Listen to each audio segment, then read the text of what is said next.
Okay, so now we got it all put together with the dust seal, oil seal, washer, spacer over top of this other kind of spacer. And in here, if you take a look,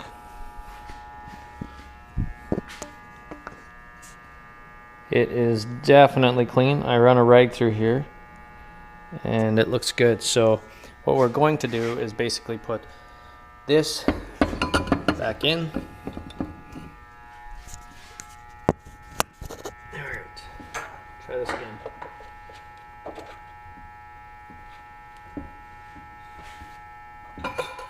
This is going to go back in here, like so. Okay. And what we need to do is we have to slip, let's see if we can get a better angle here. We have to slip this seal, the oil seal, all the way down in to inside. So I'm going to demonstrate that in a bit.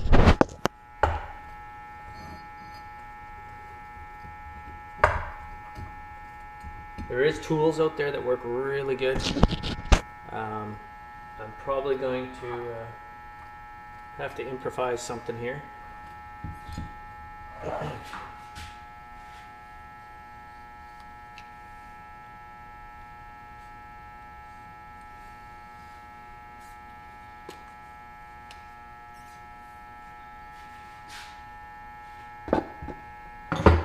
Okay, kind of weird, but this is what I've done. I took 4 pieces of these are like moldings for your doors and stuff. So I took 4 of them, put them together, zip tied them like that. And what you're wanting to do is you're wanting to punch this seal back into its place, but it's pressed in pretty hard. So you have to really give it a good bang in there, I guess. And what you want to do is you got to get to the point where the ridge for the C-clip can fit back in, so you can snap the C-clip back in. So I'm going to just show you guys. Obviously there's a proper tool for this that slides right on here and then you punch it, but you can make anything work. Just gotta think of what might work, right? So in this case, just 4 pieces of molding on the side of your door, or your you can pick these up anywhere for $1.99 kind of thing. But anyways, you look inside here. See, now that seal is pushed all the way in, and you can see that there's a ridge line, and that indent is where that clip is now going to pop in. And the key is when you're going and pressing this in, the key is not to damage that oil seal. So don't be trying to take a screwdriver and push it in like that. You're going to damage it. You got to get something that's going to be the pressure points are going to be even all the way around, just like that, right? So you're not putting pressure just in one spot, because what will happen is you'll probably bust the seal, and then you're going to be leaking oil again, so defeating the purpose, right? Okay, so that's pretty much that part.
Okay, clips in.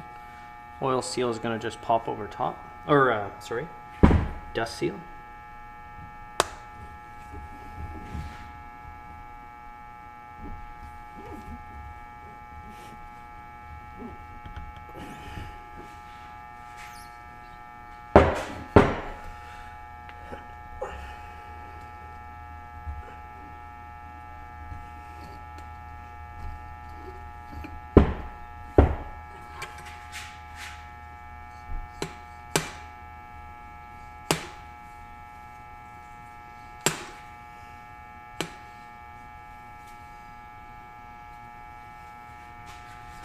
Okay, seals are in place.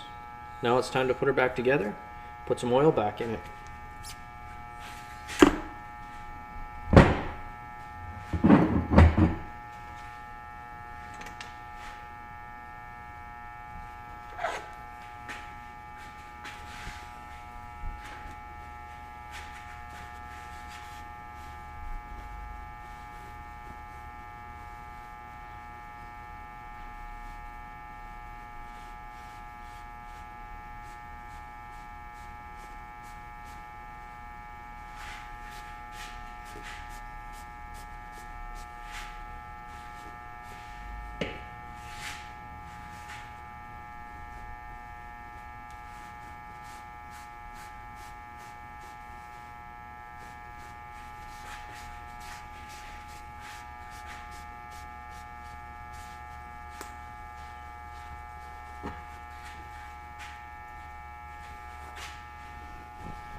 This is also your dampening rod for your rebound, so I'm going to clean that off.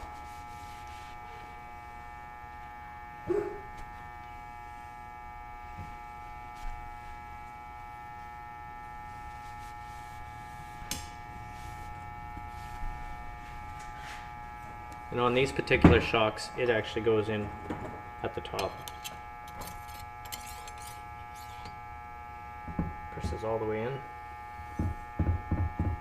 And then they've got this little valve or seal.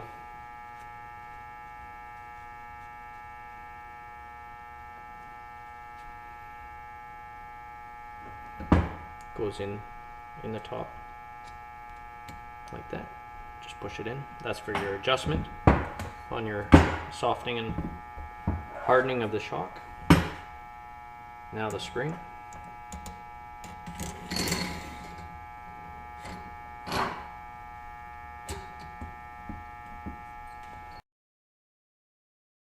Okay, and this is basically, this goes on like that. And this is basically what holds the spring and everything, all the pressure together. This comes from this part. So I'm going to be doing this.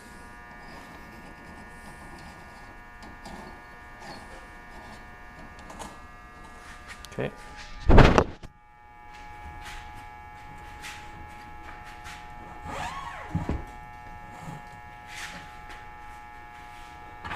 So that whole thing, pushing this spring in, take the pressure off, and then you can tighten it up on the bolt here. So do that.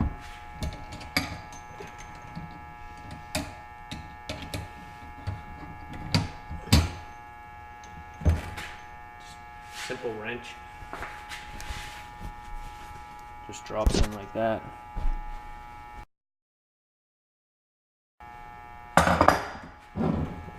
Release the pressure off the spring. Take the pressure and pull my wrench out, without stabbing myself.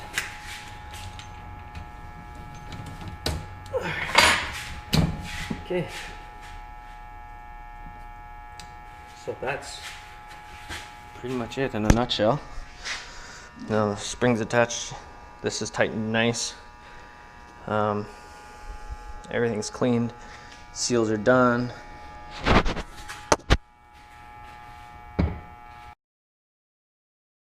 Okay, so the measurements on these shocks for 1990 called for 573 mil fork oil. For me, I want my shocks a little stiffer, so I'm gonna go to instead of 573, I'm gonna go to 592. So that's all preference. More oil, the stiffer your shock gets.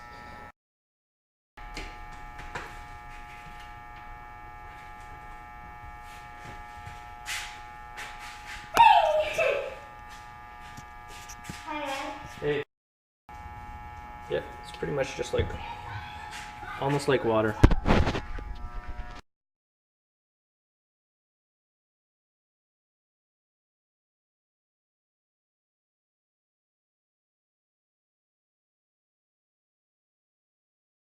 Okay, last but not least, remember how I just slightly tightened this? Make sure to come back. Now I've got this tightened. These two are tight, and the fork is sitting in there quite nicely, nice and tight. Come back up here and just give this a little bit extra again.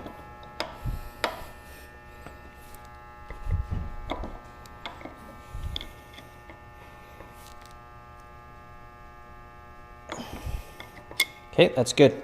You just want to make sure that all of a sudden this didn't loosen up or something like that, because you know, it could have came loose a little bit or whatever. So just want to double check that, and that's pretty much it. So that's one shock.